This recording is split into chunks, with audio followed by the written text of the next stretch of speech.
ज़िला पुंछ की मंडी तहसील के सलूनिया इलाका में एक निजी गाड़ी को हादसा, ड्राइवर जख्मी, बुनियादी इलाज व मुआवजा के बाद पुंछ रेफर।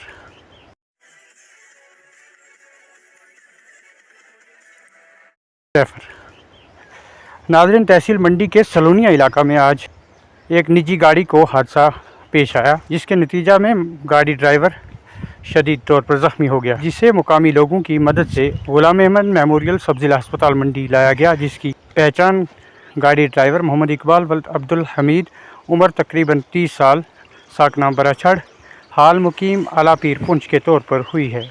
गाड़ी ज़ेर नंबर JK 12A 0300 से गाड़ी ज़ेर नंबर JK 12A 0327 सलोनिया के मुकाम पर हादसा का शिकार हुई और लुढ़क कर सड़क से नीचे जा गिरी, जिसके नतीजा में ड्राइवर शदीद तौर पर जख्मी हो गया, जिसको सब जिला अस्पताल मंडी में बुनियादी इलाज मुआवजा के बाद रेफर कर दिया है। डॉक्टरों ने जख्मी ड्राइवर की हालत तसल्ली बख्श करार देते हुए मजीद जाँच के लिए पुंछ रेफर किया है। पुलिस ने मामला दर्ज करके मजीद तहकीकात शुरू कर दी है।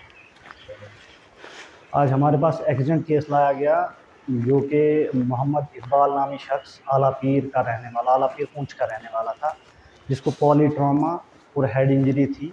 उसको यहाँ पे फर्स्ट एड देने के बाद हमने उसको फास्ट स्कैन और एक्सरे और सीटी के लिए पुंछ रेफ़र किया है। नहीं, स्टेबल था पेशेंट। जो क्या बोलते हैं इसको, पॉली ट्रॉमा है, उसको काफ़ी ब्रूजेस आए हुए हैं पूरी body, upper limbs, lower limb पे, और हेड इंजरी भी है, जिसके लिए हमने सीटी के लिए पुंछ भेजा है।